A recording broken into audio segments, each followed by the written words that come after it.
नमस्कार, स्वागत है आपका वंदे मातरम न्यूज पर। आपके साथ मैं हूं शारदा यादव। खबरों की ओर आगे बढ़ने से पहले नजर डालते हैं आज की सुर्खियों पर।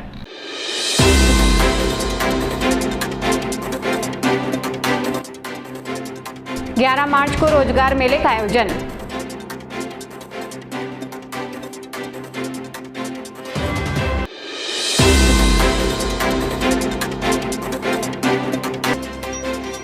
छिंदपहरी गांव में अब तक नहीं पहुंची बिजली, ग्रामीणों ने सौंपा ज्ञापन।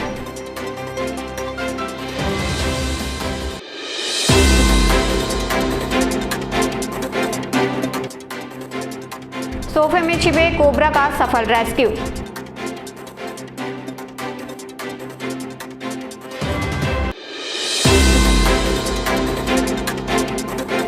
अब खबरें विस्तार से।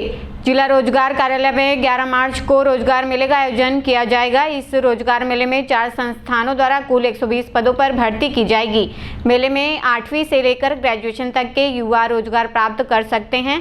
रोजगार मेले के माध्यम से युवाओं को निजी संस्थानों में रोजगार के अवसर प्रदान किए जाएंगे। इच्छुक अभ्यर्थी निर्धारित तिथि को अपने शैक्षणिक प्रमाण पत्रों के साथ जिला रोजगार कार्यालय पहुंचकर मेले में शामिल हो सकते हैं। रोजगार कार्यालय द्वारा अधिक से अधिक युवाओं से इस अवसर का लाभ उठाने की अपील की गई है। दिनांक 11 मार्च 2026 को जिला रोजगार कार्यालय कोरबा में प्लेसमेंट ड्राइव का आयोजन किया जा रहा है, जिसमें 4 कंपनीज पार्टिसिपेट करेगी। पहली कंपनी है Principal Security and Allied Services Private Limited Korba, दूसरी कंपनी है रॉयल हंटर कोरबा, तीसरी कंपनी है कृष्णा कॉर्पोरेशन, फोर्थ कंपनी है अपोलो फार्मेसीज लिमिटेड रायपुर। इसमें विभिन्न प्रकार के पद है। पहला सिक्योरिटी गार्ड और सिक्योरिटी सुपरवाइजर के पद है, जिनकी पोस्टिंग लैंको और बाल्को प्लांट में होगी। और कृष्णा कॉर्पोरेशन के जो वैकेंसीज है उसमें बैक एंड ऑफिस के पद हैं और टेक्निकल असिस्टेंट के पद हैं। और अपोलो फार्मेसिस्ट के 2 टाइप के पद हैं। पहला फार्मासिस्ट है, जिसकी एलिजिबिलिटी क्वालिफिकेशन जो है बी फार्मा और डी फार्मा के बच्चों के लिए है। और फार्मेसी असिस्टेंट का पोस्ट है, जिसमें कोई भी ग्रेजुएशन से पार्टिसिपेट कर सकते हैं। अपोलो फार्मेसिस्ट के जो जॉब का जो लोकेशन है वो कटघोरा और कोरबा दोनों के लिए है। तो कटघोरा के बच्चे भी आ सकते हैं, क्योंकि कटघोरा में ही उनका पोस्टिंग होगा। और बाकी जो तीनों कंपनी तो लैंको बता चुका हूँ, सिक्योरिटी गार्ड के लैंको, बाल्को प्लांट एवं जो कोरबा के लिए है बैक एंड ऑफिस, ये सब चीजें हैं। 8वीं से लेके ग्रेजुएशन तक एवं बी फार्मा और डी फार्मा के बच्चों के लिए भी कल के लिए दिनांक 11 तारीख को जॉब लेके आए हैं। जिला रोजगार कार्यालय में ही ये प्लेसमेंट ड्राइव का आयोजन किया जाएगा और टोटल 120 पद हैं।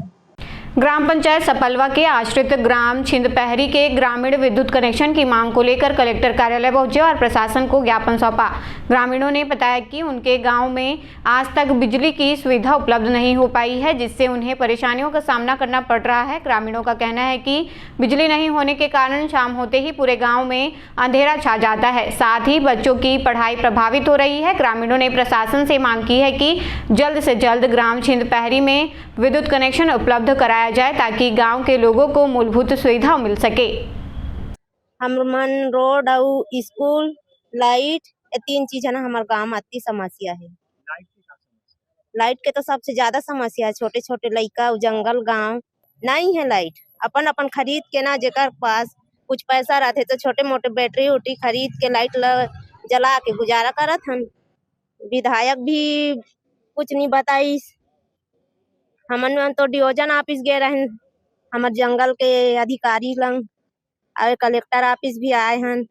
हम कई जगह चल दे हन, अब एक बार नहीं 2-3 बार। हमन स्कूल में तो हमारे गांव में तो स्कूल नहीं है, तो हमारे लड़का मन ला तो हमन एती पढ़ात हन नीचे साइड में। और लाइट तो बैटरी उटरी जुगाड़ करके ना अपन जिंदगी काटत हन अभी तक। अब 40-45 घर है तो 40-45 घर में वही 4-5 घर बैटरी खरीद लेते हैं, अब बाकी लकड़ी वकड़ी जला के रात के गुजारा करते हैं। अब क्या करबो। मेरे गांव में अभी तक लाइट नहीं लगा है। हम यहाँ पर बहुत बार आ चुके हैं, फिर अभी तक भी सरकार हमारे निवेदन अभी तक अस्वीकार कर रहा है। अभी तक के हमारे कुछ मांगे पूरी नहीं हो रहा है। लगभग 40-45 घर नहीं गया और तो बहुत परेशानी कर रहा है। रात में लाइट ही नहीं होता है, अंधेरे में सामना करना पड़ता है। छिंदपहरी है, ग्राम पंचायत सपलवा मोहल्ला छिंदपहरी। नहीं, पहले भी दे चुके हैं। कुछ नहीं हुआ है अभी तक। लाइट मांग कर रहे हैं। रिजदी स्थित एक घर में उस समय अफरा तफरी मच गई जब परिवार के लोगों को सोफे के अंदर से फुंकारने की आवाज़ सुनाई दी। पहले तो किसी को समझ नहीं आया कि आवाज़ कहां से आ रही है, लेकिन जब ध्यान से देखा गया तो पता चला कि सोफे के अंदर एक जहरीला कोबरा छिपा हुआ है। यह देखकर घर के लोग घबरा गए और तुरंत आरसीआरएस के सदस्य को सूचना दी। सूचना मिलते ही आरसीआरएस के अध्यक्ष अविनाश यादव मौके पर पहुंचे और रेस्क्यू अभियान शुरू किया। हालांकि यह रेस्क्यू इतना आसान नहीं था। काफी सतर्कता और अनुभव के साथ टीम ने सुरक्षित तरीके से कोबरा को पकड़ लिया और रेस्क्यू सफलतापूर्वक पूरा किया। रेस्क्यू के बाद घर के लोगों ने राहत की सांस ली और आरसीआरएस टीम के इस सराहनीय कार्य के लिए धन्यवाद दिया।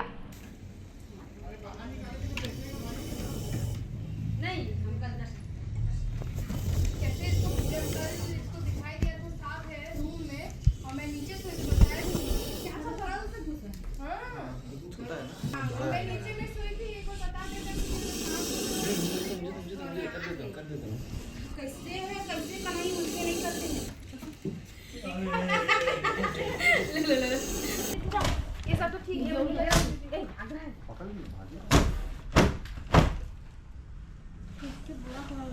अच्छा वो पॉलीथीन है, मैं उसको वही है समझ नहीं। देखो चमक रहा था ना तो मुझे लगा फाड़ रहे थे तो उसी का वो है। अब बोरा को हटाओगे भैया। ओ वही देख मैं बोली तो थी मेरे बात। उसी को तो मैं बोली थी, मेरे बात कहाँ मानी तू? मैं बोली थी ये है करके। मैं बोली थी भैया आजा बेटा बाहर आजा, जो भी है। দূরে যে এখন তোরা দাঁড়া দাঁড়া পরে কথা বলি দাঁড়া। भैया आपका हाथ। Oh my God. अरे बेरिए चुप कर। हे नारायण, हे नागदेव प्लीज आप अंदर जाओ जल्दी से। उसके अंदर डब्बा के सुन ले आपके बात। उसी में जाओ। सुन ले आपके बात। हाँ तो सुना तभी तो जा रहा है।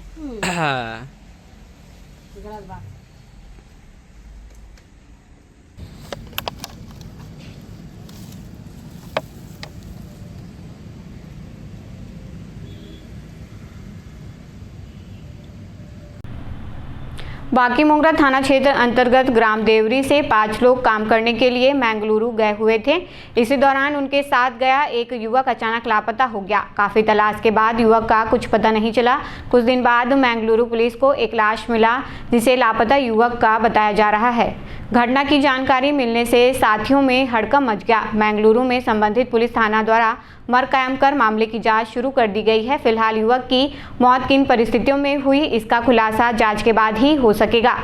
थाना बाकी मोंगरा अंतर्गत देवरी गांव है, वहां से 5 मजदूर खाने कमाने बेंगलुरु गए थे, जिसके मंगलोर में रेलवे स्टेशन के पास रुके हुए थे।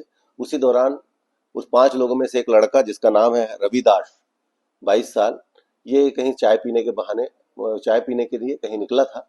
उसी दौरान वहां से कहीं गायब हो गया और 22 तारीख को उसकी बॉडी वहां पर मिली है, जो कि हन्नावर थाना बेंगलुरु के अंतर्गत आता है। वहां पर मर्ग कायम किया गया है, इसकी जांच चल रही है, कार्रवाई की जा रही है। परिजन थाने आए थे, उनके द्वारा जो रिपोर्ट लिखाई गई है उसके आधार पर पुलिस संबंधित थाने से संपर्क में है और इसमें लगातार संपर्क के माध्यम से उसकी किस प्रकार से घटना घटित हुई उसकी जानकारी ले ली। बाकी मोंगरा थाना क्षेत्र अंतर्गत बाकी कॉलोनी में मारपीट की घटना सामने आई है। एसीसीएल क्वार्टर में रहने वाले रामाधार ने पड़ोसी राकेश भारद्वाज के सिर पर सब्बल से हमला कर दिया। बताया जा रहा है कि रामाधार घर के बाहर गाली गलौज कर रहा था। इसी दौरान राकेश उसे समझाने पहुंचा, जिससे विवाद बढ़ गया और गुस्से में आकर रामाधार ने घर में रखे सब्बल से राकेश के सिर पर वार कर दिया। सिर फटने से मोहल्ले में अफरा तफरी मच गई। घटना के बाद आरोपी मौके से फरार हो गया। मोहल्ले के लोगों ने घायल राकेश को तत्काल अस्पताल पहुंचाया। पुलिस ने मामला दर्ज कर युवक की तलाश शुरू कर दी है। घटना भूत नहीं में भी है, लेकिन कहना मोहल्ले में गाली गलौज चलता था, चल भी रहा था। उसी चीज़ को समझाने गया, अब उसका बराट उठाने का मार भी दिया, उसको खून भी निकल गया। क्या उसका बोलते प्रजापति कुछ है नाम, पूरा नाम तो नहीं जानता, मोहल्ले का है। अच्छा, अब उसको भेजा गया हॉस्पिटल। भाई को अपना खून मार, उसको नहीं जानता भैया किस चीज़ मारा है, उसको समझाने गया था। खाली मारा किसको? राड में राड अभी भी अपना प्राप्त है, दिखा देंगे। ये घटना क्या है भैया, गाली गलौज करने के समझाने के बावजूद भी वो समझता नहीं है, तो फिर राड उठा दिया बिना मतलब का, ना उससे कोई बहस ना कुछ भी नहीं। अपना भाई है भाई, राकेश भारद्वाज, बहुत जोर से खून भी निकल रहा है, उसको हॉस्पिटल सुविधा के लिए भेजे हैं, 112 भी फोन किए हैं। इसको घटना क्या है भैया, अपना को देखो किसी से मतलब नहीं है, वो इलाज पानी करवा दे, अब तब फिर तो अब देख तो क्या होता है उसका आगे। बिल्कुल बिल्कुल जाएंगे, ये तो आज का नहीं भी है, एक बार बहुत भी हुआ है उसका घटना। हाँ, पहले भी घटना कर चुके हैं, भाग भी जाता है, समझ सकते हैं। खबरों का सिलसिला यूं ही चल रहेगा, देखते रहिए वंदे मातरम न्यूज। मिलते हैं अगले बुलेटिन में, तब तक नमस्कार।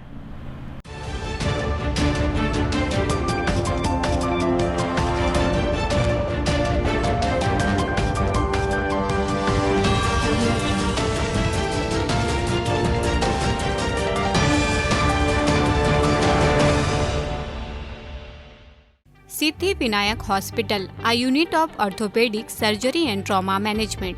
अब हड्डियों से संबंधित रोगों के उपचार के लिए कहीं और जाने की जरूरत नहीं। जटिल एवं असाध्य रोगों का सफल इलाज अब आपके अपने शहर में। घुटने व कूल्हे के जोड़ों का प्रत्यारोपण, जटिल फ्रैक्चर एवं जोड़ों का सफल ऑपरेशन, गठियावाद व जोड़ों के दर्द का उपचार, टेढ़ी मेढ़ी हड्डियों का बेहतर इलाज, हड्डियों की जन्मजात विकृतियों का उपचार। इसके अलावा OPD 1-2 की सुविधा, modern pathology lab, private semi private general ward की सुविधा, modern digital x ray, ECG, ICU, ventilator की सुविधा, pharmacy, OT team, waiting area, 24 घंटे एम्बुलेंस एवं आपातकालीन सुविधाएं उपलब्ध। हमारा पता Siddhi Vinayak hospital, doctor Shadalnath, plot number 52, bluebird school के पीछे, कोसाबारी, कोरबा। इसके अलावा अब हमारा नया संस्थान सिद्धि विनायक प्राथमिक एवं ट्रामा सेंटर, उर्गा। इस केंद्र में फार्मेसी, एक्सरे, पैथोलॉजी व आपातकालीन चिकित्सा सुविधा उपलब्ध है। तो संपर्क करें। मोबाइल नंबर 9993000683, 9109488443, कोरबा के लिए 8120195179, उर्गा के लिए